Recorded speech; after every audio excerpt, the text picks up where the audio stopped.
during the height of the hippie movement in the United States.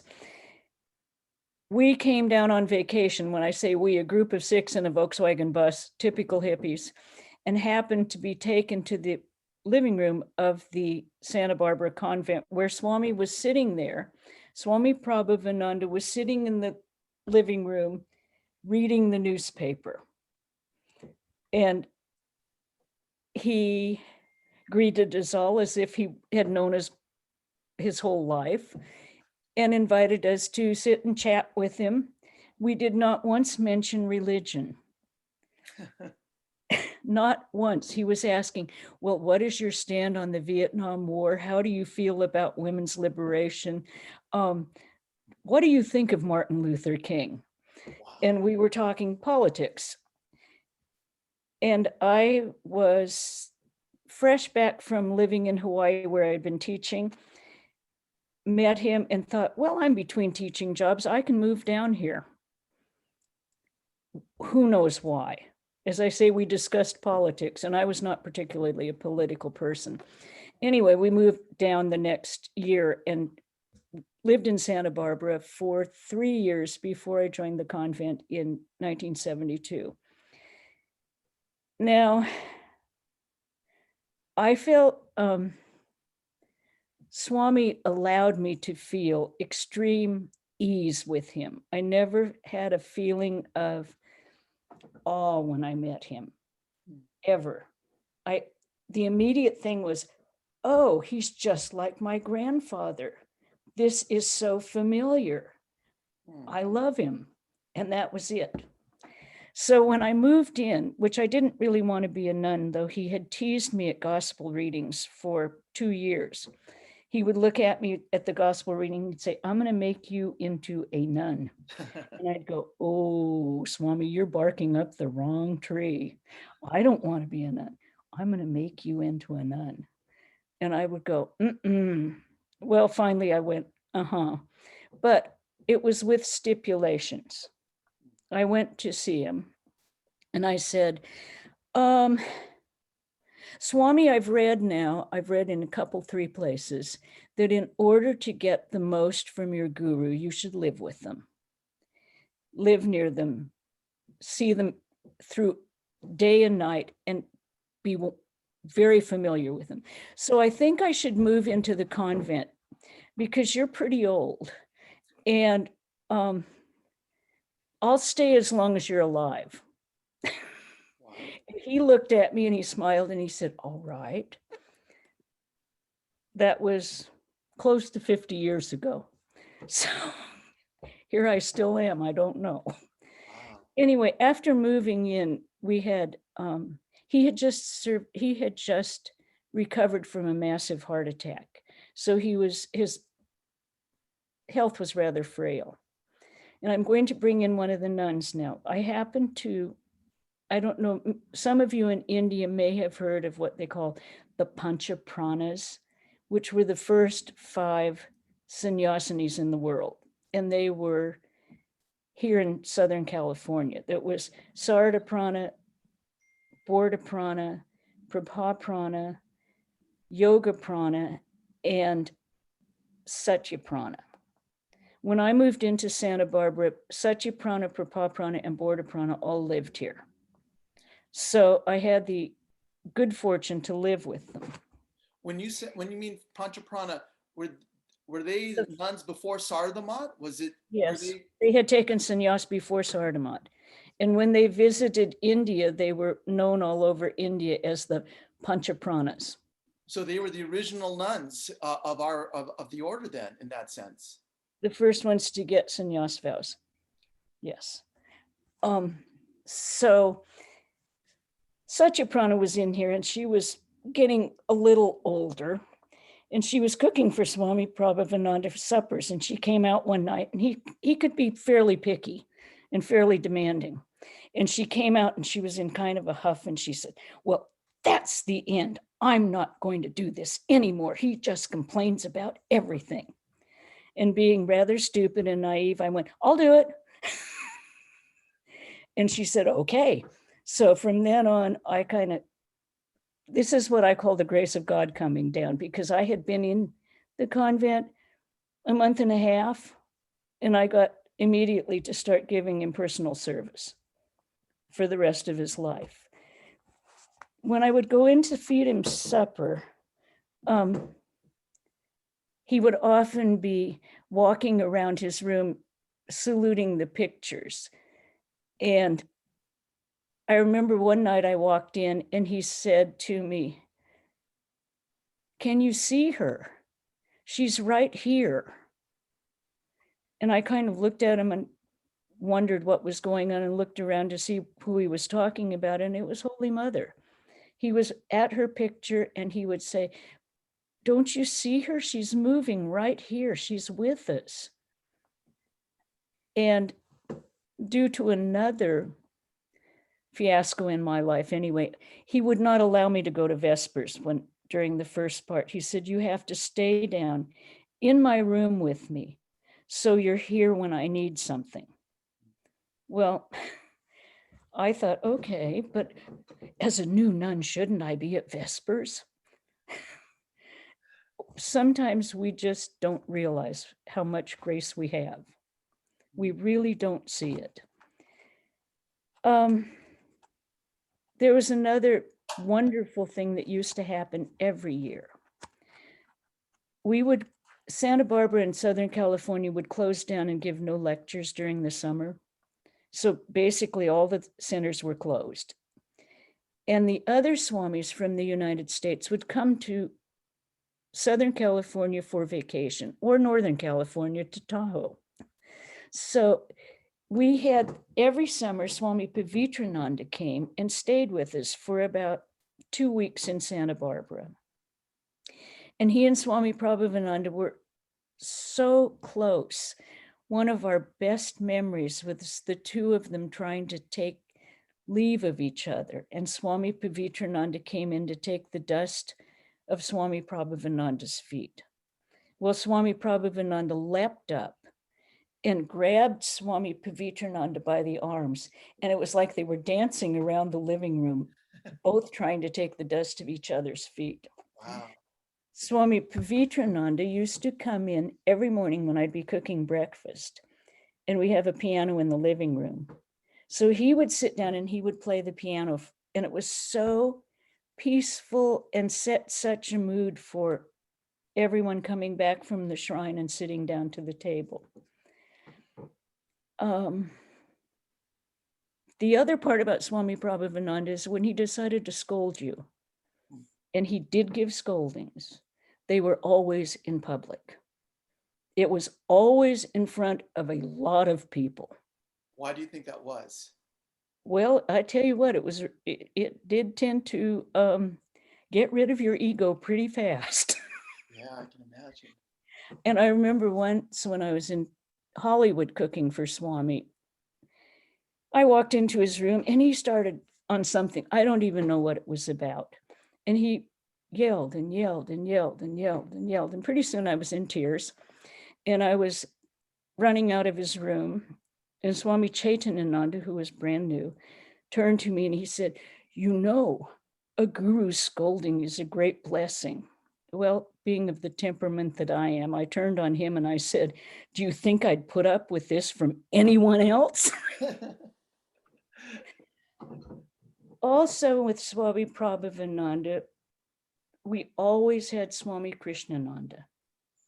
Swami Krishnananda was Swami Prabhavananda's charioteer, constant companion, always with him. And Swami Krishnananda was an interesting person to live with. He was George Fitz from Maine, I think. Maine, or was it? Boston. I'm sorry? Boston. No, I think he was from Framingham. His family owned factories up there. Krishnananda seldom let his picture be taken. He was always taking pictures of everyone else. And we have a huge archival collection of these photos. Once I asked him, I said, we called him brother. We didn't call him Krishnananda. And I said, brother, what do you do with all these? And do they all turn out? And the next day, he never answered me.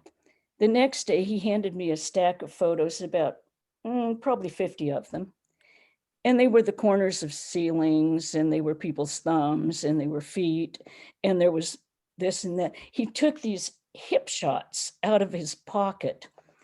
And we have a huge collection of gorgeous pictures of all the events, but he threw away a lot of pictures. He was a man of he didn't talk much, and he loved to do dishes. So he would always do the dishes when he came to Santa Barbara. And it was kind of iffy on his dishwater. It was kind of like, and I got kind of thinking I knew better, which I didn't, but I pushed him away and I said, brother, I'll do this now. And so I was doing some dishes and I did a frying pan, which had a copper bottom, and I put it over to dry and I hadn't polished it. And he said, 2 words, energy crisis. That was it. And I went, okay, give it back to me. I'll polish that copper up. The other interesting thing about him, you've heard about how a first-class disciple knows what the guru needs before the guru even knows. Yes. Okay, Krishnananda, whenever Swami Prabhupada needed anything, would go to the trunk of his car and had it. It was always there, no matter what. So the other thing that happened when Swami Prabhupada died and Swami Swahananda came down to take charge, the devotees and people in Santa Barbara were very attached, in Southern California, were very attached to Swami Prabhupada, and were perhaps not the most welcoming to Swami Swahananda. However, brother immediately transferred all of his devotion to Swami Swahananda without taking a breath. Wow. He immediately became right there for Swami Swahananda for everything. He set the example for all of us. Wow. Let's see, I think I might be running out of time. Yes, Krishnaprana. We'll stop right here. We'll come back and let's go ahead to our next speaker. Thank you so much. Those wonderful memories you're bringing up. I'd like to ask Pravachka Virajaprana to come in and share her own experiences of some of the great souls she has met. Welcome, Pravachka Virajaprana. Thank you. From San Francisco. Thank you. Well, like Krishnaprana, I also came from the hippie generation, but my coming to Swami was a little bit different than hers, coming to Swami Prabhupada in Southern California. Swami Prabhupada came to this country in June of 1970. Swami Ashokananda had passed away in December of 69. And Swami Shradha was the in charge. He was one of the assistants until Swami Prabhupada came.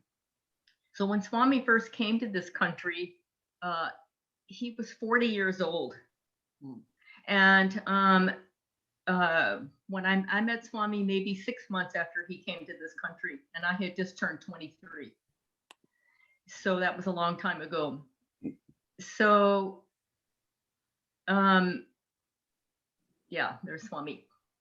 So when I first came, Untitled and I came together, and we had traveled from Kentucky, that's where we're from, and we had settled in Southern California in Monterey. And through my work, I met someone who introduced us to the Vedanta Society. Would we like to come and hear a talk? And I said, yes, we would very much like to. We were interested in Eastern religion and so on. We were young. I mean, I had just turned 23. So when I first met Swami, the very first night, he had just taken over the center in January of 1971. And I ultimately joined the convent a year later in 1972. The first lecture that Ananta and I came to was Work is Worship. Mm. And after the lecture, I wanted to speak to Swami, although I had never, this was the first time I was meeting him. But while living in Monterey, I had gotten a book from a bookstore, the Bhagavad Gita. And oddly enough, it was Swami Prabhupananda's with Christopher Isherwood, who I didn't know who they were, but that was the book that I had selected. So Swami said to me, why don't you should read something and we'll have something to talk about. I said, fine. So thereafter, to fast forward, after a few weeks, we decided to come to a Gita class at the old temple. And as it turns out, I came with the woman who had invited me and an Gitaprana. And it turned out it wasn't actually a class that night. We didn't realize this beforehand. It was a slideshow of Swami Shradha's return trip to India. He went back to India to Lucknow. And of course, we didn't know anybody in the slideshow or the Swami or whatever. But after that session, we went up to greet Swami, and Swami looked at me and he said, you come and see me. Mm. And I hadn't asked again. I said, okay, Swami. So then the next Wednesday, I went to see Swami. And at that time, I was so struck by Swami's presence. I wasn't in awe of him, like Krishnaprana said. It wasn't a matter of awe, but Swami was very young then. And so he had a different kind of a spirit than an older Swami. But he said something to me at the first meeting that took me back, because it was something I had been thinking about for years and years, actually, and searching. And what that was is, for many years, I was thinking everything in this universe is constantly changing. That I had this idea even in high school, and especially after university and all. We can't depend upon anything here. I didn't know anything about Vedanta. I was raised a Catholic. But these thoughts were constantly in my mind, that there has to be something else in this world than what we take for granted. In fact, I had found something after I came to Vedanta that I had written at that time before I ever came to California, with the idea that we don't know where we've come from. We're here for a short time and we have no idea where we go. And then later, when I read the Gita, I found the verse where there's the absolute and there's manifestation, and then we go back to where we came from. So Swami, the first thing Swami said to me when I sat down was, he said, everything is changing. Mm. And I thought of all the things he could have said. This is what he said to me. And so then we went on talking, etc. So then thereafter, Anataprana and I started coming every week, etc. Within a year, I joined the convent. I had decided that this is what I wanted to do. But I think the thing that was most striking to me about Swami is that there were a number of things, but one of the main things is that I felt he was a fully integrated personality, and I had never met anyone that was so integrated in that sense. I mean, his personality was a completely well-formed, integrated personality. It was calm and it was reserved. His actions, his words, I can't speak for his thoughts, but certainly it was a unit. There was a unification there. There was nothing, I could not find any kind of a gap between what Swami said, what he did, etc. So that was one of the things that struck me about Swami. The other thing is that his tremendous heart, he was so unselfish and so interested in everyone. Apparently, when he first came to San Francisco, shortly before we came to the temple, apparently he had a meeting with everyone in the Vedanta Society in his office. He got to know everyone, the details about their work, their families, and so on and so forth. Now, Swami was not what you would call a chatty person or a social person. apparently in India, he was known to be a very silent man. So Swami was a person in a way of few words. He was a little shy, but there was this intense, shall we say, love or affection. Many people, I think, felt that from Swami, and you could feel it just in small things that Swami did and what he would say. His eyes were always full of light and slightly a wonderful sense of humor, a very, kind of understated, you can say, sense of humor Swami had. So that's how I met Swami. Then, he was the first Swami that I met. And then I joined the convent here. So I didn't even visit Southern California until I was telling Krishnaprana. I haven't been there since 1990. So many things. It's been a long time. So I think that Swami Prabhupada has touched the lives of many, many people, not just his own devotees or his own students, but people from different parts of this country when he would go to different centers, when he went to India and so on. He had a pretty vast correspondence. And through the grace of God, I should say, I was lucky enough to become Swami's personal secretary for over 40 years. So I spent a lot of time with Swami in situations where I could observe him. Yes. And I've always found this absolute consistency in Swami. He never ever did anything with thought of himself. He always acted and spoke with the other person in mind, the other person's welfare in mind. And I would watch sometimes he would be talking on the phone, and maybe somebody would call up and they would be very angry about something or contentious about something. And Swami was always perfectly calm and reserved. He would listen, he would respond, but he never would just react, to a person's words necessarily. He would listen, and he would try to reason with the person and so on. So I think it's true, like Krishnaprana said, you read and you hear that if you live with the guru or you're around your teacher in a working situation, not just sitting and chatting, but you see him working with other people or talking with people, you learn so much just by the way he has behaved or how he has responded. So I learned many, many things from Swami just by observing him. Yes. Just to see how he, I would think, God, how is he going to react to that? And people would accuse Swami. He would give a lecture, and then they would call him up and say, why did you, I know you were talking about me and like this. Mm-hmm. And Swami said, I never had you in my mind.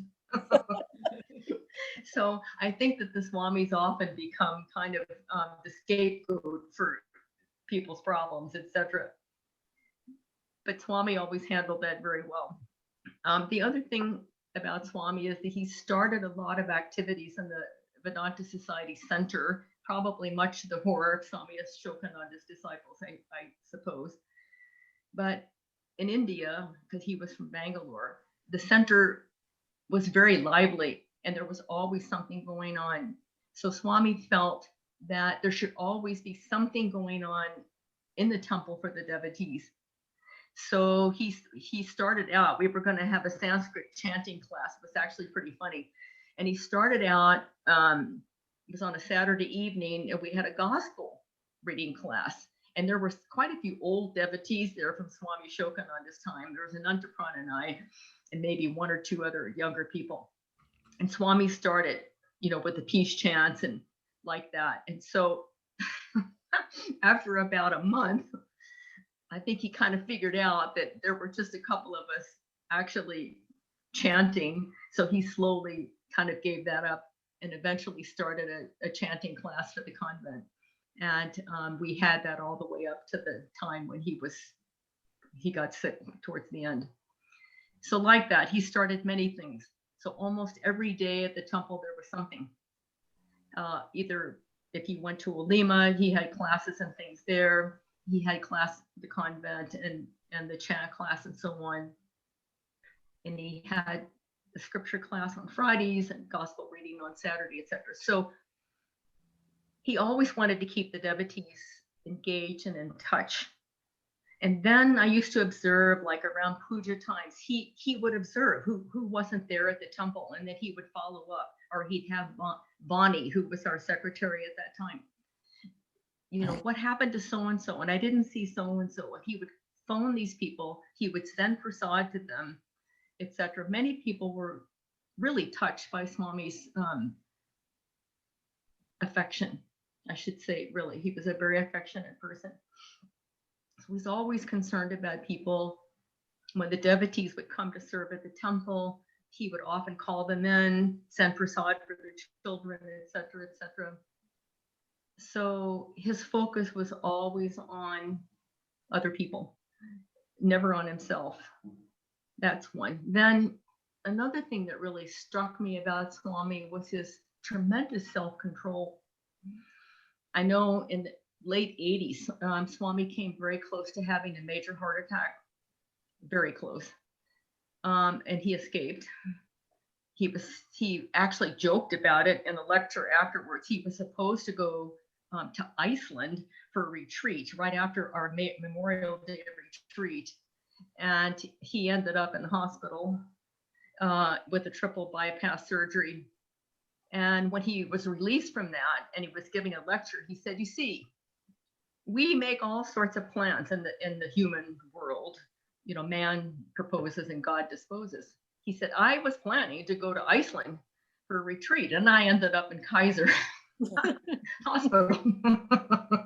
So you can't predict where you're going to end up at the end of the day. So Swami went through that situation very gracefully. But he was never a big eater, but Swami liked a few things. I mean, he liked South Indian food, of course, and some fried things like that, or nuts or something like that. But after his heart incident, his diet was rather restricted. And so he simply, all the things, or the few things that he did like as a treat, macadamia nuts or things like that, Swami had to give those things up. And so one time I was in his office, and people would give Swami, you know, various kinds of snacks and treats, and he never took any of it himself. He'd save it and give it to individuals as prasad. And one day something came, and I said, oh, Swami, don't you want to try this? It's, you know, it has something in it that he likes, some Munchables or something. And he said, you see, once I've given something up, the mind doesn't go there. And I thought, wow. I mean, we all know how hard it is sometimes to give up something that we really like, even if we're doing it as an austerity.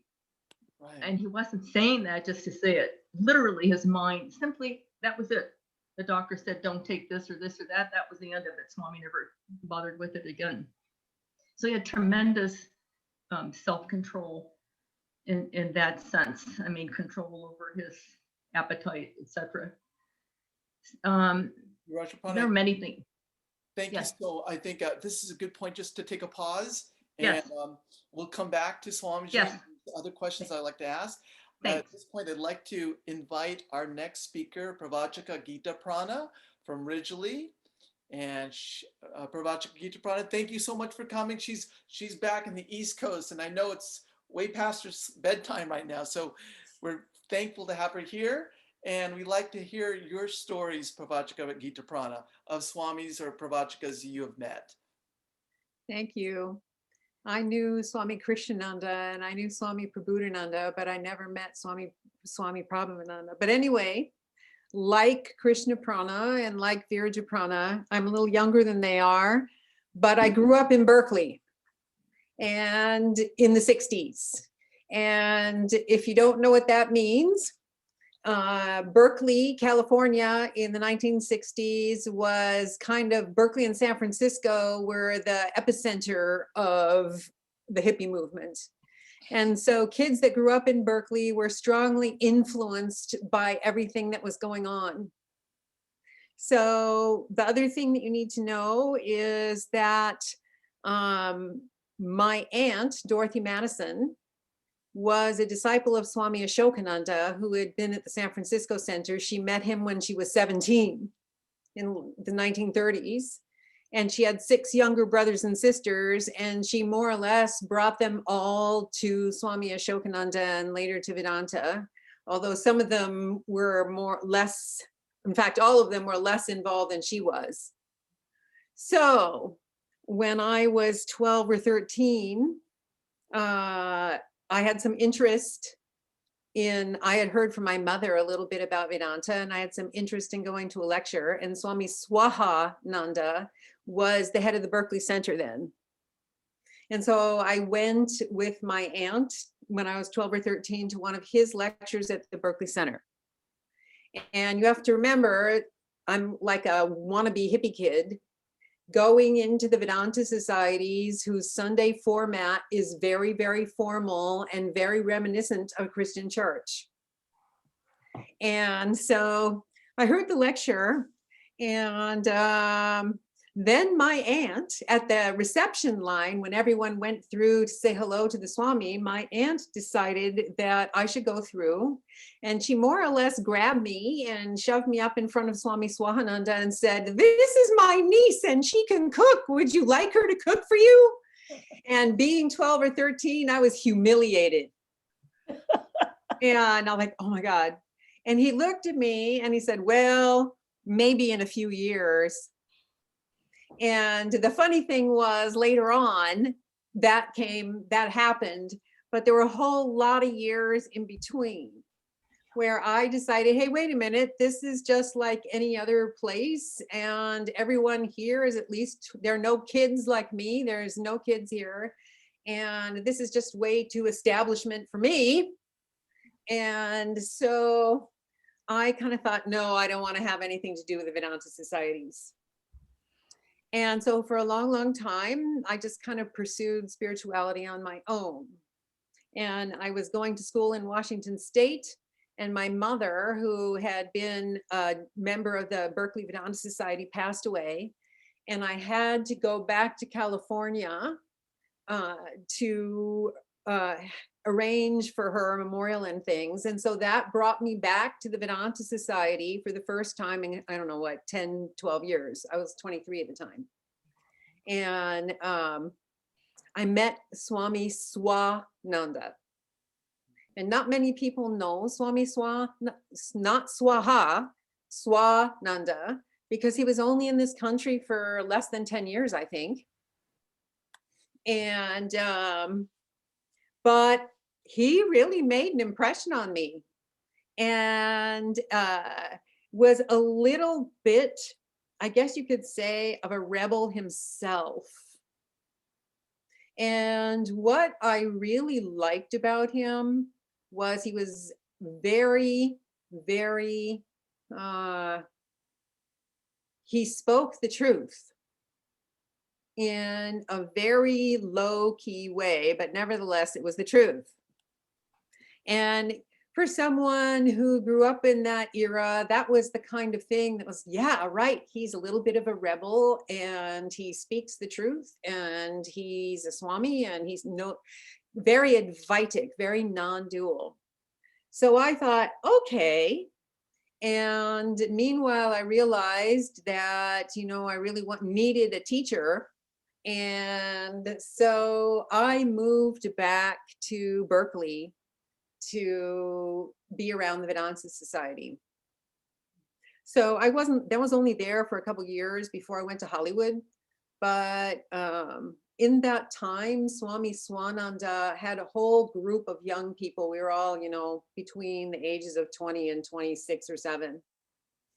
And he was more or less kind of training up that group. And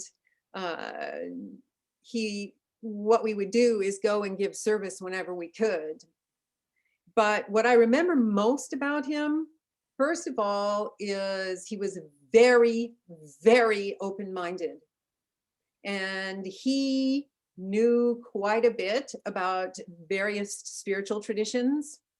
And he was always willing to learn something new. And you never got the feeling that this is the authority speaking and that I have the last word. Never. And the other thing I remember about him is his absolute love of nature.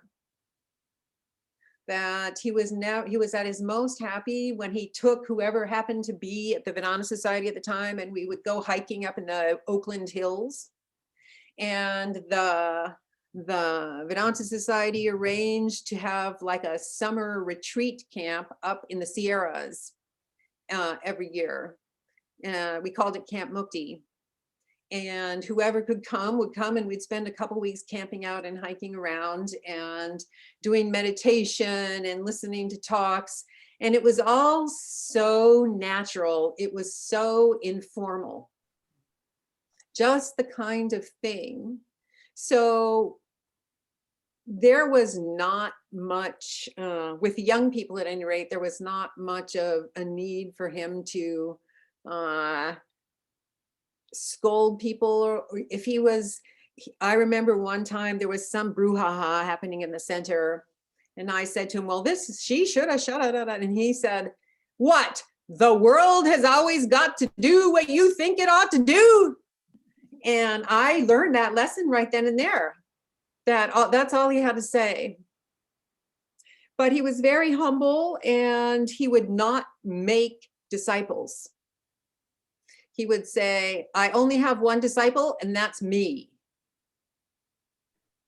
And ultimately, he went back to India for various reasons, and ultimately decided that he did not want to be constantly posted as head of, he was very senior at the time, so head of a large center. And so he took off to be a yogi in the Himalayas. And his health took him down, and the Ramakrishna monks kept bringing him back, and he would take off again.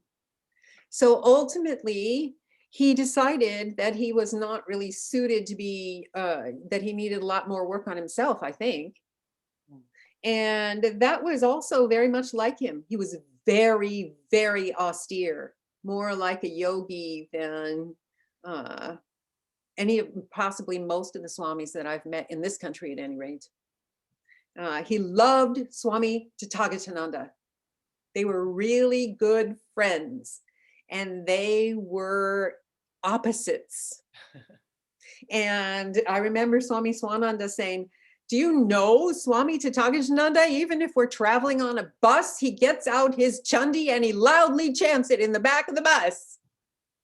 And he said, I would never do that. I would never have the nerve. So anyway, after 2 years, I joined the convent in Hollywood, and then I became the disciple of Swami Swahananda, and was there for a long, long time. I mean, until I was transferred to Ridgely in 2004. So like Swami Harinamananda, like some other of the devotees, we were young people that Swami Swahananda had a responsibility to train up. And what some people don't know is, if you saw him in a group of devotees, very friendly and nice, that there was a whole different side to him as well. And he was very, very interested in training people in his own way. And so I have a couple stories about that. One is, as long as you were respectful, I could say just about anything to the Swami, as long as it was done with some respect. And so he would have lectures in Hollywood, and he would get up, and the gist of his lectures would be, well, all you have to do is pray to God once and again, now and then. And then he would leave, and I would say to him later, well, Maharaj, you know it takes more than that.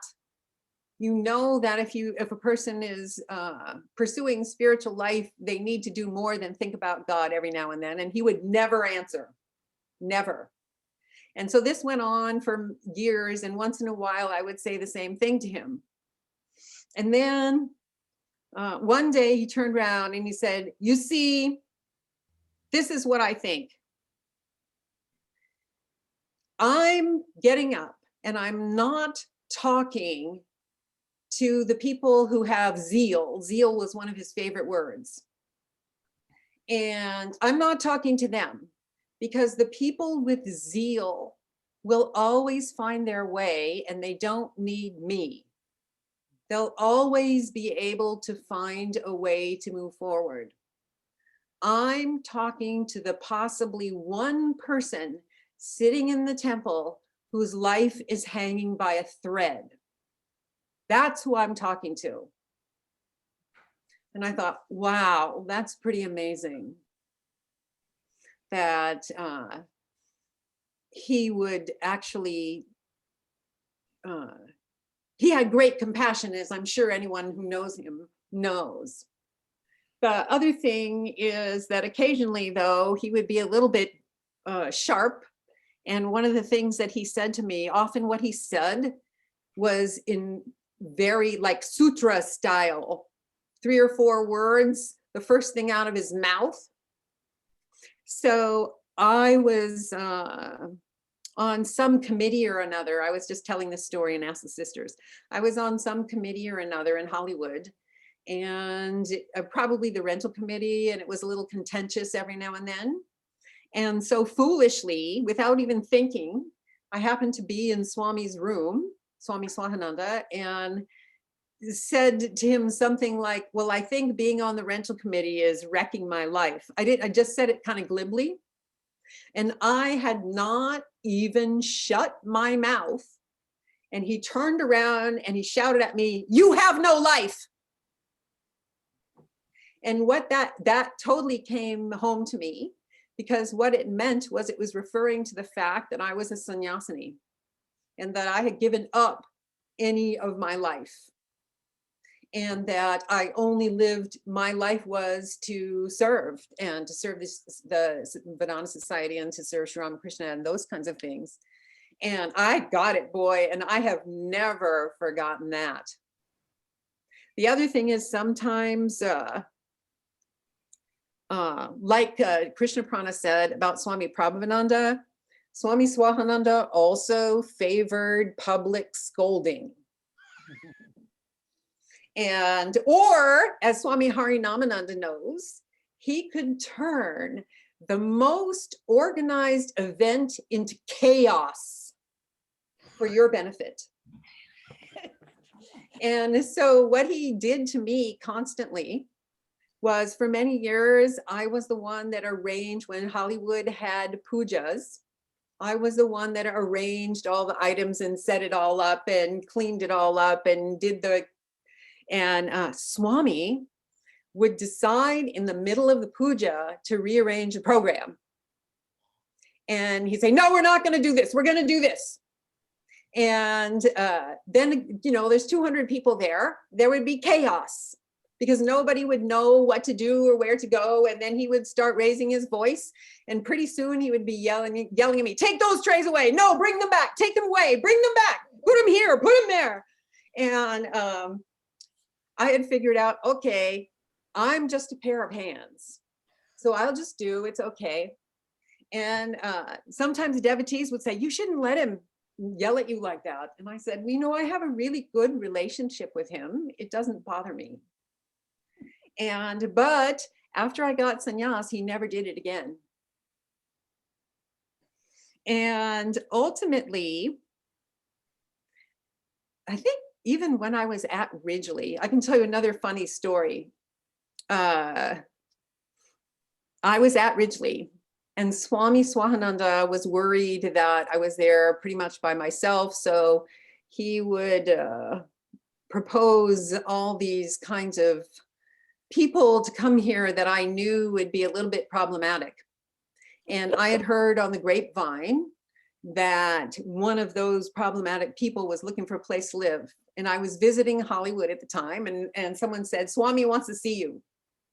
And I thought, oh no, he's gonna make me take this person. So I went down with fear and trembling to see him. And he said, we originally at the time had dogs left over from when Swami Ramakrishna was here, Bhairav and Amba. And I went down and I saw Swami and he said, Acha, I want you to get rid of those dogs. Since you are the kind of person that's going to dismantle the whole shrine routine in order to play with the dogs. And I was so happy that he was not telling me to take that person. I didn't even listen really. And I just kept saying, yes, yes, yes, yes, yes. And I went back later and I said to myself, he said, what? So these are the kinds of things. Not long before he died, and I was visiting Hollywood again, I was asking him a question. And you have to know that in my relationship with Swami Shradha, which was pretty close, he never once answered any question that I asked. He always said, figure it out yourself. Or it could be this way, or it could be that way, or it could be this way, or it could be that way. But never once asked. I wasn't much of a question asker, but he never once answered. So right before, not too long before he died, he looked at me and he said, so all these years, I have never, ever answered any question that you've asked, right? And I laughed and I said, yeah, this is right. And he said, I did it on purpose. And I said, oh yeah? And he said, yes, this was part of your training. I did train you, you know, because some people felt that Swami Shradha was too slack and let people do whatever they wanted to do. But he had his way. And I said, oh, and he said, yes. And this is why I never answered your questions, because you will be dealing with people who are coming from all kinds of places, all kinds of religious backgrounds, all kinds of viewpoints. And by trying to find your own answers, you have considered many, many, many answers. And that puts you in the place to be much more helpful to people who will come to you than if you were just you were told the answers all along. And I thought, wow, I didn't know that. So I don't know how much more minutes I have. I think this is a good time to stop, but it Okay. sounds like he was training you basically to think for yourself, basically. I already did, but yes. Yeah, that's really interesting. It's interesting training itself. So at this point, I'd like to, we're going, let's just go into I'd like to invite Maitri, if you'd like to ask a question, and we can just, and any of the nuns can answer. Go ahead, Maitri, if you'd like to inject a question, go ahead. I'm not quite sure how to formulate this, but I know you can help me. What I was hearing from the three different stories was different experiences of holy company. And for me, that's kind of a fascinating concept and something, it's not like the obvious experience that you expect for me when I'm coming into a religion. In our culture, we do a lot of listening to words and what are the concepts that are being taught. And so I'm wondering what your thoughts are about how did you know when you first encountered these swamis that you were in holy company, and then what effect did it have on you being in that holy company for so many years all the time? Would you like to maybe, Krishnaprana, would you like to start off maybe? Well, I'm going to bring up another Swami. Sure. Swami Abhayananda in India, Bharat Maharaj. When the first trip to India, I went in and I once again walked into his office and sat down, and I thought, okay, this is it. He didn't speak English very well, but we talk about, he had music playing And he said, "What do you think?" And I looked and I said, "It sounds like movie music to me." And he laughed and he said, "It is, but all music is holy if your mind is in that place." Mm. And I went, okay. At that time also, I had the opportunity to meet Swami Kailashananda, who was very well known in the order. And I met him like 2 weeks before he died. He was in Bellarmont. And he gave Virajaprana and me this beautiful talk on meditation, absolutely beautiful. And I went straight down to Bharat Maharaj, sat down in his office, and I started to regale him with, I said, "Swami Kailashananda has given us this wonderful talk on meditation." And he went, "I may differ." And I thought, that's it. Every one of these holy men still maintains a personality and a path, and they're all holy, but they don't all manifest in the same way that we expect them to. Mm. Bharat Maharaj never went into the shrine. I was there with Durga Puja, and he walked around the temple checking to make sure everything was right. But he sat in his office from daybreak to when the mott closed, meeting people, taking care of them, knowing every single one who walked in by name, asked about their families. And he had done that for God knows how many years by the time I met him. But it was constant. As you say, all of these holy men that I have met never think about themselves. Mm. Swami Prabhavananda always used to say to us, "Remember, we are nobodies." And he would say that quite often. Just always remember, we are nobodies. Yeah. So, and how do we know that? I think you walk into a room with them and you immediately, as Virajaprana said, feel that an overwhelming peace and love. And you just know that no matter what you say or what kind of a noodlehead you are when you're in your 20s, that it's all okay. Mm. They love you just the way you are. Virajaprana, would you like to add anything to that? Krishnaprana brought up a really good point, how spirituality expresses itself in like these 31 flavors in so many different ways. Yeah. And how do we, and as Maitri was asking, how do we know we're in the presence of holy company? And so Krishnaprana was just mentioning unselfishness, complete accept as you are. Would you like to add anything else? I could add, this is about Swami Lokeshwarananda. Swami Lokeshwarananda was full of joy. And when you went into his presence, your mind kind of lifted up. So I think oftentimes these great souls, they're living in the spiritual reality. What we're striving to do, they're actually living, their being is centered in that.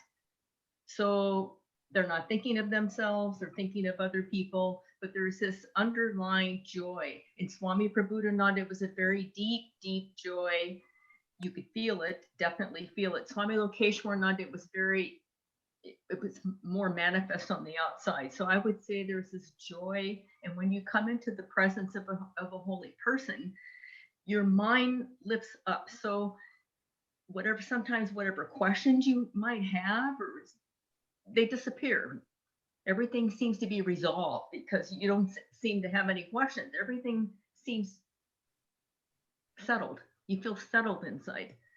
So I think that's another aspect, this joy, this spontaneous joy.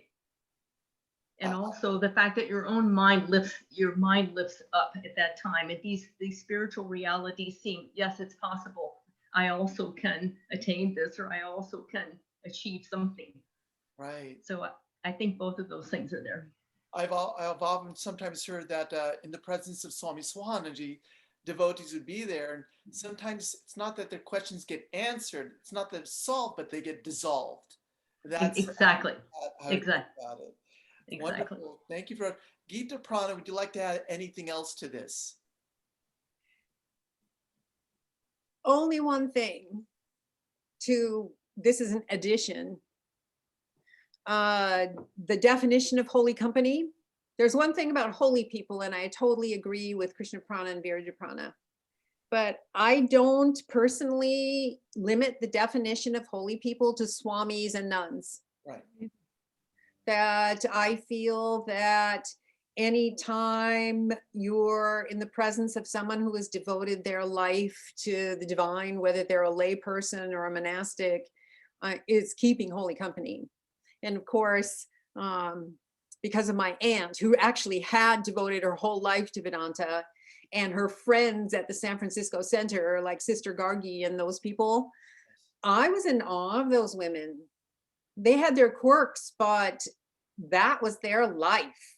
And they served as much as teachers to me as, say, even, well, maybe not so much as Swami Swahananda, but as many others. So holy company is where people are one-pointed towards the divine as much as they can be. So is that what you think then when Sri Ramakrishna is saying, be in the presence of holy company, would you say then the definition is anything that raises your mind or raises your consciousness? It could be in the presence of, would you include books, people? So not only monastics, but would you include just anything that raises your mind to a higher level? Are you asking me? I'm asking you, yes. I actually think personally those things do, but there's something, as both sisters already said, there's something about actually being in the physical presence that you can't find on Zoom and you can't find in the books. Those are good, but there's something that you can't speak about really or put your thumb on that well about being in the presence of a holy person, except what they said, that it raises your mind. And I can add another one. When Swami Shanta Swarupananda went back from San Francisco to India, by the time I met him, he was in Lucknow and he was quite elderly, and he was like his name. He was, his form was that utter peace, and you could not go into his presence with any kind of unpeaceful, and even if you did, it would be gone once you went into his room. Right. So that's the quality of those highly, whatever you would call it, realized people. But holy company, even of what, like I said, one-pointed people, I think it's important that it, right now, of course, not so easy, but in person is good, better, actually. Do you mind if I talk one? Yes, I think one thing, Swami Vivekananda in Seattle suffered a horrendous stroke, and he was in a coma for how many years? I don't know, 2 or 3, maybe 4. And when you walked into the room with him, though he was in a coma, your mind immediately lifted, your heart swelled, and you knew that you were in the presence of something very, very holy. It didn't even take words, but it like Gitaprana says, there's something about the physical proximity, because I do think they, I can't say exude joy, holiness, and everything. I mean, it was kind of like a constant party at the end of Swami Prabhavananda's life. There were people all the time. It was chaos, and we were all having the best time of our lives. In utter chaos, in utter, well, but you're right. It's that overwhelming joy that hits too when you meet them. Thank you. And they don't have to say a word. Yeah, no, I think you really hit the point there. The second part, I believe, Maitri, I think your question involved also how you guys were transformed. Yes, so when you're in that energy, and I'm kind of glad to hear what you all said about that, because I wondered if I have noticed something about being in the presence of certain people, and sometimes you don't even understand what they're saying and it doesn't matter. So what I was wondering is, what is it like, and how does it affect you to be in the company of such people so often and for so many years? In other words, I think, How does it change you? yes, how being in the presence of them, and this is a very difficult question to answer. And usually, let me reiterate also, in the Ramakrishna tradition, normally we don't talk about our own experiences, but I do feel there's a benefit for most people to hear about the experiences of those that have been practicing for long periods of time, and to hear it in today's time. They want to hear about, your lives. And so with that as more of a teaching lesson, let me emphasize that. How do you think being in the presence, as Maitri was saying, has transformed you? Anybody you'd like to begin this, tackle this one? Virajaprana's laughing. Maybe we can start with you. I think judging yourself on how you're transformed is really impossible. Yeah, it is. Exactly. Thank you. I think you can look back on your life and you can go, huh, I did that when I was in my 20s. And then you look back and you think, and that was in my 40s and I was doing this, and you go, and now I'm doing this. But I think it's very, very difficult to see how you yourself have changed. That's true. Would anybody else like to comment on this? I mean, that's true. You're right. It is hard to observe our own selves and see how we have changed. But I guess it's Gitaprana. Would you like to tackle this? Well, I was thinking, like what Krishnaprana says, true. I mean, how are you supposed to know, and why should you even care? Because you just, but I would suspect that as much transforming kinds of things happened in the scoldings and the clashings as they did with the what we've just said about the peaceful presence. That I think, most of the time I learned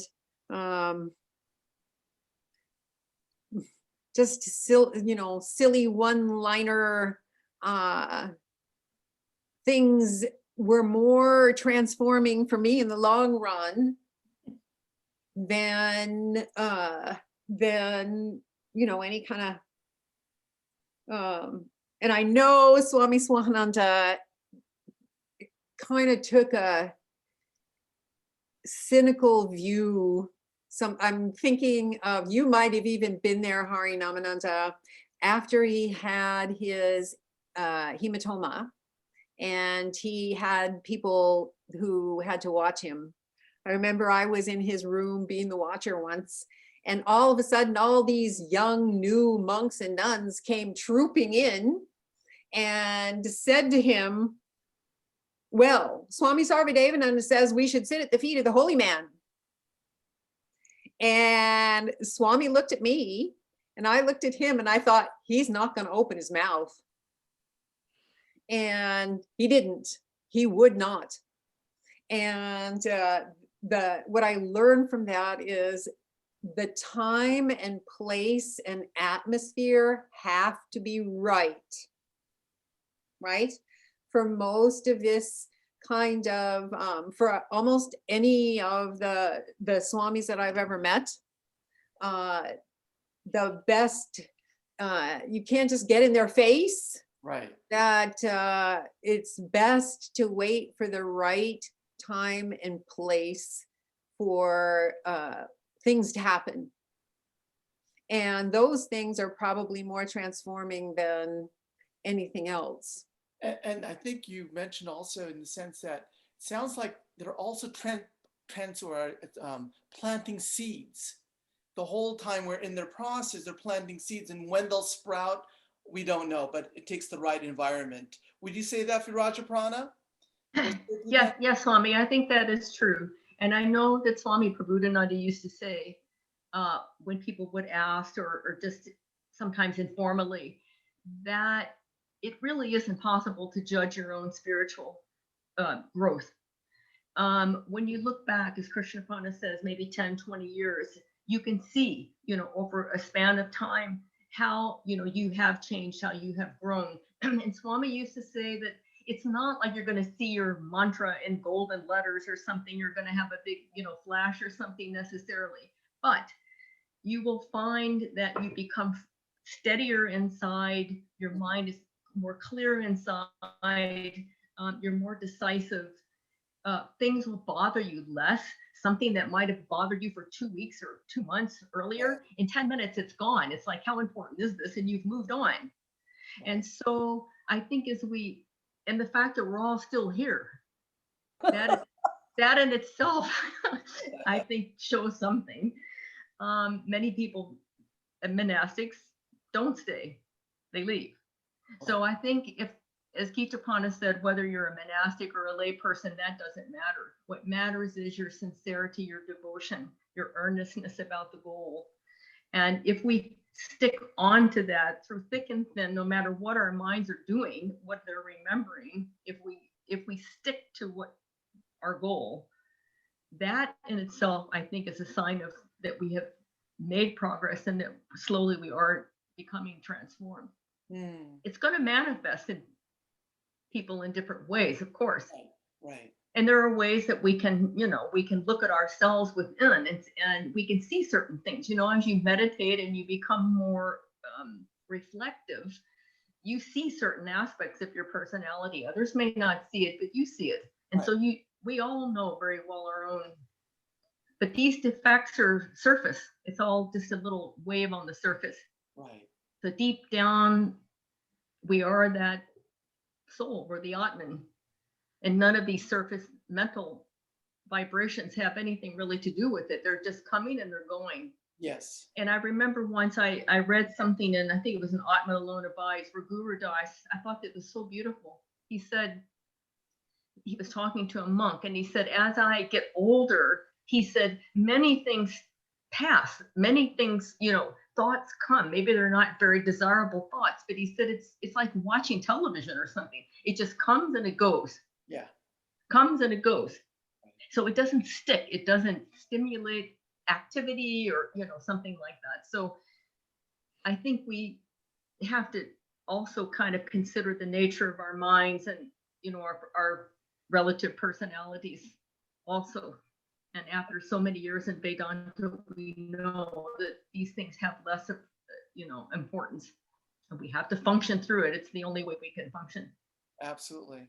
No, I know one of our nuns said, when your mind is a little unsettled, picture a bus that's going by. All Yes, these different ideas. Picture you don't have to get on. exactly. You don't need to attach yourself to it. The thoughts are going to go right by, and they'll continue to go by. Yeah, Yeah, I think it's the hardest lesson for people to learn, though, all of us. it is. because we all want to get on the bus immediately. Yeah. We're on the bus before we know it. So, But even the other day, was one of the sisters, we were having a discussion, and I was saying, memories. If you think about, even memory doesn't, what is it? It's some kind of a neuronal, connection that you have. It's dead and gone. The only thing that we really can know and act on is what's happening in the immediate present. Everything else doesn't exist. I mean, in that sense. So a memory of your childhood, a memory of when you went to college, a memory, any of these memories that we're talking about, where are they? Does it exist? It doesn't exist. It was there, it's gone, it's over. And so all of these mental vibrations, these vrittis, these mental vibrations are very, very temporary, and they're passing constantly. So as Krishnaprana says, we don't have to get onto the bus. We don't have to get on the bus. Yeah. And I'm sorry, I have to bring up Swami Ashokananda. Yes. I took my parents down to meet him. I went from the convent, I went up to Seattle where my parents lived. And I said, I have to go down. I'm going to take the car and go down to Portland to see Swami Ashokananda. He's a very, very senior monk. And I love him. And my mom and dad, who were not involved in Vedanta at all, they were Episcopalians. They said, well, we'll go with you. Oh, And I God. said, okay. So we got to the center, and Swami Ashokananda, you see this beautiful picture of him. This is how he came out with his hands, just like in the picture. And he greeted my father and mother, and he said, oh, you're so blessed. You have a daughter who's a nun. You're so lucky. It's so good to meet you. May I get you some prasad? And we were in what he called the foyer. So he went through the door into the monastery, and suddenly you heard, you are to blame for Hiroshima. You're all at fault. Get out, get out, get out. He came back through the door carrying the prasad, and he said to my father, now this plate is for you. And my mother was diabetic, and he'd got one for her, and this is for you. And may I get you something to drink? And my dad looked at him and he said, thank you, Swami. He went through the door again and he started screaming at this poor monk. And it was at full volume. We could hear everything. He came back through the door. By this time, my father was laughing so hard he couldn't even stand up straight.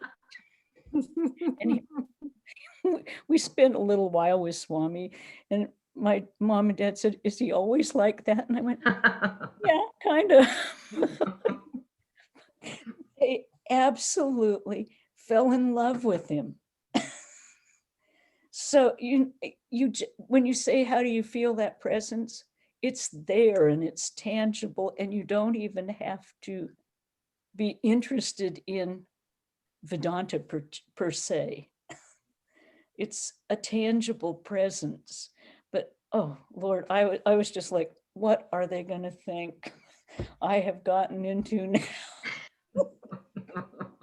Does anybody else want to share any stories about Swami Ashokananda? For those that don't know him, he was our last living, he was Holy Mother's last monastic disciple who went into Samadhi in 96. 1996, Yeah. yes. Virajaprana, would you like to share any other stories about Swami Ashokananda Maharaj? Well, Swami Ashokananda, as long as he could, his health permitted, he always considered it a great honor to give vows to the nuns. And so some of us have received our brahmacharya and sannyas vows, both from Swami. But all of us do, don't we? I think so. I think all three of us do. Yes, I think so. Gitaprana, is that true for you? No, by that time it was Swami Sarvagatananda giving vows. Yeah. Oh. He was something. Swami had some kind of a tooth problem, I think, when you took your vows, Gitaprana. Yeah. Anyhow, I think with Swami Ashokananda, there was this charming element with his hair always looked sort of like Einstein. And when he came to San Francisco, the monastery is right next to the temple. And one time when he was visiting here for probably a vow ceremony, it was fascinating. He only had to walk about 10 steps. But when he was going outside, he thought he should put his coat on. So he was at the temple, he put his coat on, put his hat on, put his gloves on, put his scarf on. He walked about 10 feet, went into the monastery, took the whole thing off. And then when he came back, he did the same thing. It looked, his behavior seemed very whimsical, we can say. But when you actually met him or talked with him, you realize that the Swami was actually, living on a different plane of existence, so to speak. And during one of his talks at the temple, after some of the vows, he was talking, and when he would talk, he would throw his chudder up like this. And one time his chudder went completely over his head, and all the Swamis were sort of chortling quietly, and he kept on talking with this chudder completely over his head, and his arms are flying. Finally, he untangled himself, but he was going on and on. So Swami Prabhupada very, very, quietly and dignified wrote on a piece of paper, "It's time." And he leaned forward. He said, Maharaj, it's time. You wanted him to stop. And Swami Seshananda said, time? What is time? And then he went on for another 45 minutes. There's another thing that he had cataracts, and he was supposed to have, they wanted him to have cataract surgery. And they were explaining, Swami, if you just have this simple surgery, you can see so much better. And he looked, I've seen enough already. I don't need to see anymore. But yeah, he came down to give the vows, and as Virajaprana said, the chatter was always around and doing things. And I remember he had picked out a name for me when I took my sannyas. And he looked at me and he said, Swami Shradha says, I can't give you this name in this country, but I want you to always remember it. And I said, okay. And then he gave me the name Krishnaprana. Wow. So, but it was really, it was amazing. I mean, he had, you know, you knew that he had a direct line with Holy Mother. I mean, he would speak, I mean, he was actually talking with Holy Mother. Yeah. And at one point when Olima was under some pressure, our retreat at Olima was under some pressure of possibly being, you know, we didn't know what was going to happen until we built a trail through. Some people were protesting. They wanted access through our property to get to the Golden Gate National Seashore. So Swami Seshananda came down from Portland and he sat in the new temple and he chanted, he went on the chancel where our worship is done every day. And he said, nothing will happen to Olima. And God, we had no idea. So much was going on. We were trying to get signatures and we were doing this and going to hearings. He went up sat on the chancel and he chanted the Chandi every single day. And after about a week, the whole thing got resolved. Wow. So he was frequently would do things like this. Yeah. Without really any explanation. He would just say, it'll be all right. It's going to be fine. I've talked to Mother about it and there's no problem. And Swami was like, okay. And that's exactly what happened. Even though we had lawyers and all kinds of things happening, it just took Swami Seshananda and the Chandi. We had Swami Tathagatananda every time we had a fire in Santa Barbara. Oh, He would call us. And I answered the phone a couple of times and I picked it up and I'd say, Vedanta Society, may I help you? Mother controls the wind. Everything is fine. Bam. that That was it. And after the fire was over, he said, I will send $10. Go get ice cream for everyone. But Mother controls the wind. It's fine. You guys have talked about various swamis, so I'd like to end off with maybe each of you talking about a different pravachaka, a different nun that we haven't met. And let's start off with Gitaprana maybe. And if you want to think about, because we've talked about, yes, who's a nun maybe that has been inspirational in your life, Gitaprana, or someone that you've learned some life lessons from?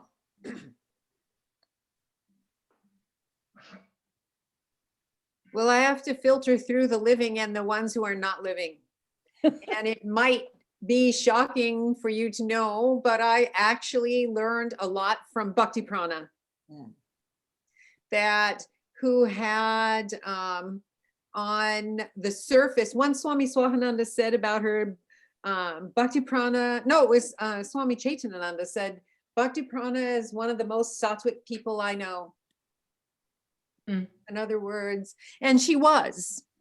The thing about her is that it took her a very long time to get to the point. And so the sisters would lose patience halfway through. And but she was unflappable, more or less. And what really blew my mind, if you knew Bhaktiprana, especially when she was older, she had this severe arthritis, so that her hands were literally bent like this and she couldn't unbend them. And she was in total pain and she could barely walk.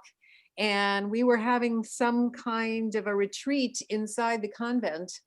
And I said to her, it was something about suffering came up. And I said to her, but well, Bhaktiprana, you should say something about suffering. And she looked at me and said, oh, I'm not suffering. And she didn't see, she was in severe pain. She did not see it as suffering. She had her essential bhakti, devotional practice that was very deep. And so on the surface, she might seem like she's a little bit of a, but she was very, very centered. And when it came to really serious issues, Bhaktiprana always had an ethical standard that was very clear-sighted. I'll tell one funny last story about her. When she was older and she couldn't get out of bed and she was in serious pain and she couldn't use her hands. Before she got out of bed, she could walk with a walker, and she saw me feeding a stray cat. And she said, oh, I wouldn't mind taking care of that cat in my room if someone else would feed it. So I went to the other sisters. Previously, there'd been a rule, no pets in Hollywood. And Bhaktiprana herself was the queen of that rule. But, and I convinced the sisters that it would be good for Bhaktiprana. It would be, because you know that people with disabilities and sicknesses do better when they have something to take care of. So she got that cat, and she got one point minded on that cat. She was like never talking about anything but that cat. And then a little later, she couldn't get out of bed. And I convinced the sisters that a devotee had offered to give us a television set. And I convinced the sisters that we should put it in Bhaktiprana's room and get one of those, a dish where there was 100 channels. So she would have something to watch, because she can't do japam all day long.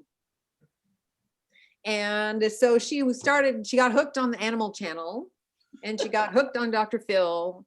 And so one day I was in Swami Swahananda's room, and I said to him, halfway kidding, but not really, I think I've wrecked Bhaktiprana's spiritual life, because I was the one behind the cat and I was the one behind the TV, and that's all.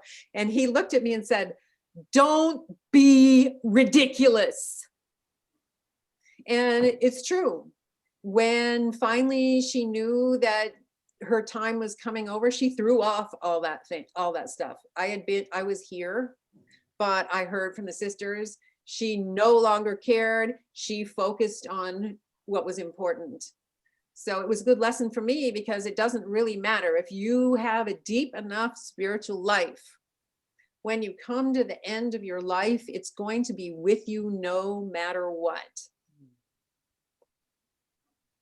Thank you, Gitaprana. Thank you. Wonderful story. Virajaprana, would you like to share any reminiscence about any pravajikas or nuns? I can just say a few words about Virajaprana, one of our senior nuns that is passed. She's passed away. Virajaprana was one of the original nuns here in San Francisco. I don't know, probably you don't have the picture of her, I don't think. No. The thing about Virajaprana that struck me, because I used to stay with her when I was visiting the convent. As I told earlier, we were living in Monterey, and I would come and stay at the convent on the weekends. Virajaprana was one of these people that always and ever was thinking and doing things for other people. She was totally, totally unselfish. That was one thing about her that I noticed. Even in her last years, before she passed away, she was always involved with some of the devotees or anybody that needed help. Virajaprana was there. That's one. And she was totally fearless. I had heard a story about her when she was living in Berkeley, going to the university there, and she had come to Vedanta, and somebody snatched her purse. And she ran after the guy. I mean, jumped over some fence, and she got her purse back. So she was totally fearless. So Virajaprana was a very good name for her. So she was extremely unselfish. So just watching her life, one learned a great deal how we can, live and think for others. Like Swamiji says, he alone lives who lives for others. And Virajaprana was totally live for others. And the other thing about her is that whatever, she was Swami Ashokananda's disciple, but whatever Swami Prabhupada ever asked her to do, Virajaprana would do it 100%. I mean, sometimes you have to undo what she did and redo it, but that was a different story. But for example, our fruit orchard at Olima, Swami wanted a fruit orchard, Virajaprana took it up and it's still producing fruit today. So whatever job came to her, she put her whole soul into it. Wonderful. Yeah, she's a wonderful person. Wow, thank you. And when did she pass away? When did she have a problem? She passed away in 2012. In 2012. Okay. Yeah, so Swami was still alive then, and of course he went to see her and so on. So Right. yeah, so that's when she passed away. Yeah. Thank you, Virajaprana. And Krishnaprana, would you like to share a reminiscence about Prabhajika that you were inspired by or would like to talk about? Prabhupada was she wasn't our most senior nun. She was the oldest nun and the manager here in Santa Barbara for ever until she died. And she was a person that was comfortable with every single person who came here. She made everyone feel that they were the most loved. In fact, when she died, we had many people come up and say, she loved me best. And I remember once we lived very closely together. So there are certain frictions that arise, and I got angry at her and I went to Swami P and I was telling her, and he looked at me and he said, "Don't you understand the heart that is there? I haven't seen a heart like that in anyone else." And I realized when she died, and we were not to have her memorial, that was one of her first things in her directions. And Swami Chaitananda called me and he says, "Now you must follow everything she says." And I went, "Well, the first thing is we can't have a memorial." And he said, "Well, you've got to have one." And about 300 people came, and they were from all over town. She had touched so many hearts just in town with everyone that it was really amazing. We had no idea she'd, been out there doing all of this her entire life. Krishnananda the same way. He was out there at hardware stores and garages, and everyone asks still about George. Virajaprana was very shy and hardly ever, she was very shy. I'll tell you a story. I was told they were in a line and introducing themselves at a public gathering, and she was standing next to Prabhupada, and she got so shy when it came to her. She said, "My name is Prabhupada." She couldn't even say her own name. And Prabhupada kind of went, "Okay." But at the end, she had very severe Alzheimer's, extremely severe Alzheimer's, and did not recognize her own sister. But the one thing she remembered all the time, she had composed many of the songs, put much of the Gita to music. We sing them, I think. Anyway, she did all of this. She sang "Know the Self, Unborn, Undying, Never Changing, Never Beginning, Never Ceasing," sang it constantly. She was put in the hospital and she was singing it. And we went to get her and they said, "Oh, she can stay. It's hard for you to take her home right now." And then they'd say, "That's a beautiful song that she's singing. What is it?" But she continued singing it. We brought her home and she died here at home. And the first thing she asked a caregiver that walked in was, "What will you sing for me?" The music memory was so there, but she sang "Know the Self" constantly. And that's, when you say whatever the practice that you've put in when you're young and you put in the intensity, it doesn't matter what you do as you get older, and you can't do japa 24 hours a day. You know. Did she pass away on a birthday or something? I heard No. was it Viprananda's mom or Oh, something? that was Prabhupada at the Okay. at the dinner table. Viprananda's mother was here and we were celebrating her birthday. We thought she choked. And all of a sudden she was gone. Mm. So, and I remember being on the phone with Swami Swahananda because I thought I have to call him and let him know what's happening. And I said, Swami, Prabhupada is dying. And he says, right now, Baba. I said, yeah, now. Oh, Baba. Wow. He was shy too, very shy when he first arrived down here. And we, Wait, who are you talking about? Swami Swahananda, and we had the Karmapa visiting, the Black Hat Karmapa, the other branch of Tibetan Buddhism. And Swami said to Prabhupada, could you please come and do the chit chat? She was a master of chit chat and could put everyone at ease. So she did the chit chat and got it going. And then he was quite comfortable because the pressure was taken off of him. And then he, you know, they had a wonderful visit, but so what did I learn from them? Just being with them. I mean, both of them, Prabhupada was full of adages that drove me crazy. One of them was that she always said when we were doing a particularly disgusting job, she'd say, now remember, dear, we don't do what we like what we do. Hmm.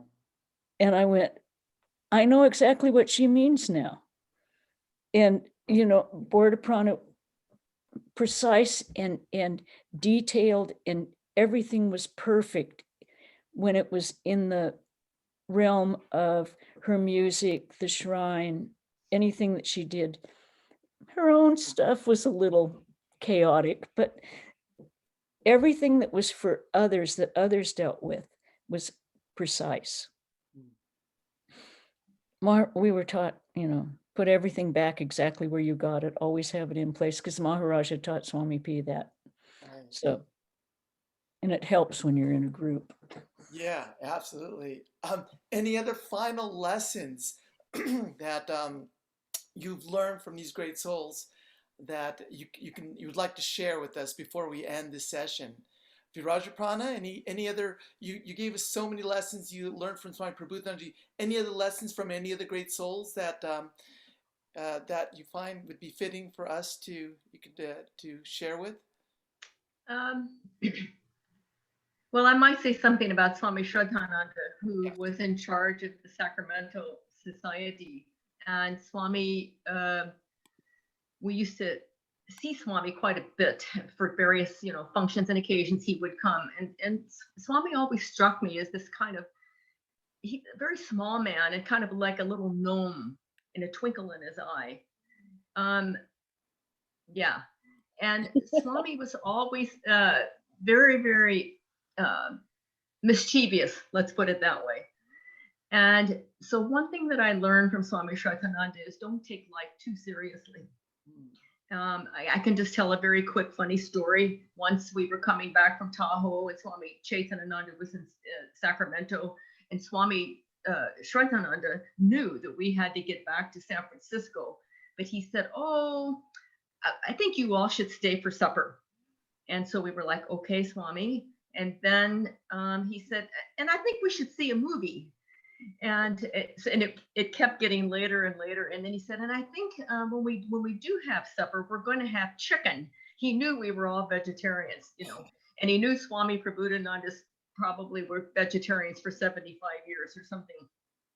And then he leaned over and he said, I won't tell Prabhupada. So he had a wonderful sense of humor, Swami did. And also he was a very deep scholar. So he was really a master of the scriptures. that was another side of Swami Shradhananda, that he had a wonderful way of explaining the spiritual ideas and telling marvelous stories. Whenever he told stories from any of the Puranas, the Ramayana or Mahabharata, he would act it out, etc., etc. A wonderful storyteller. The other thing about Swami that I think is, besides his sense of humor, and also he had a lot of respect for the convent and for the devotees, and he would always, when we would go to Sacramento, he would always treat us with great care and love. And yeah, so I think with Swami, and also he had a real interest in American culture, and he was quite a Lincoln scholar. I mean, in his office, he had, he practically had, a whole library on Abraham Lincoln, and he knew that Anantaprana and I were from Kentucky, and so he called us Kentucky 1 and Kentucky 2. He never called us by our names. That was always Kentucky 1, Kentucky 2. Here comes Kentucky. So he and also apparently he kept a notebook of all kinds of American slangs and various words. He would hear people use, he would write them down, and then, he would often use these things in conversations with people. So to me, he was quite an inspiring personality, just his humor and his wisdom, and also, of course, his great love. And I used to love to tease him. So once he was walking, waiting for us, we were late coming from Tahoe, and he had like this bright flowered Hawaiian shirt on and a big Panama hat. And when we got out of the car, I said, "Swami, you look like a member of the mafia." And he put his head back and just laughed hysterically. It was very charming. Thank you so much. Gitaprana, any last lessons that you'd like to share with us from any of the great souls you've met? No, but I have a funny story about Swami Shradhananda that illustrates his sense of humor. Sure. I wasn't there. This one was told to me by my aunt, who was. And the Berkeley Center used to have, I think it's July 4th celebration in Olima at the retreat. Right. And so often the program went all day, and sometimes it was quite, let's face it, boring. So there was a reading going on, and I think it was John Muir. Somebody was reading from John Muir.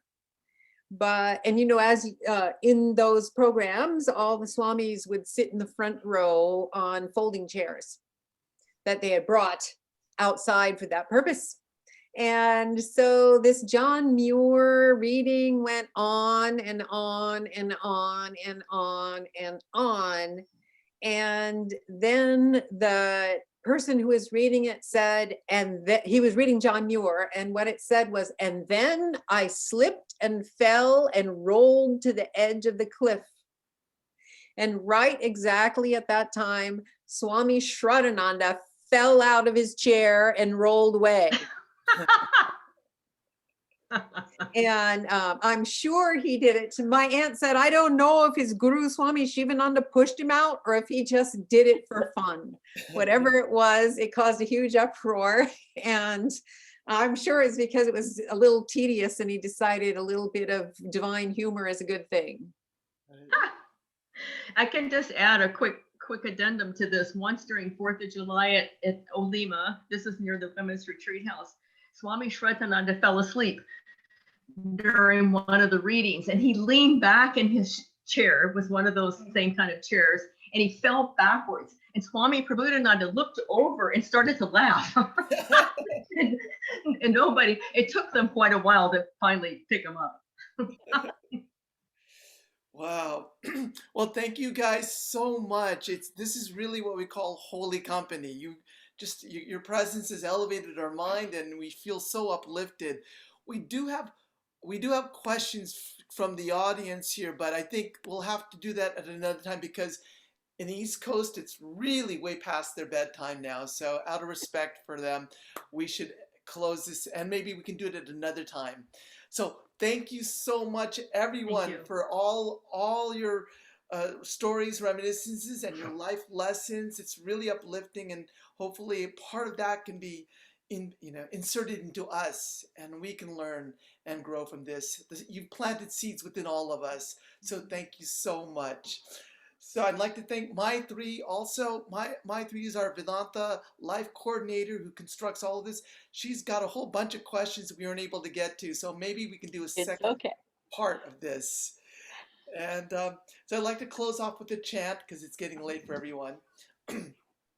Om Shanti Shanti Shanti Hari Om Tat Sat Shri Ramakrishna Order.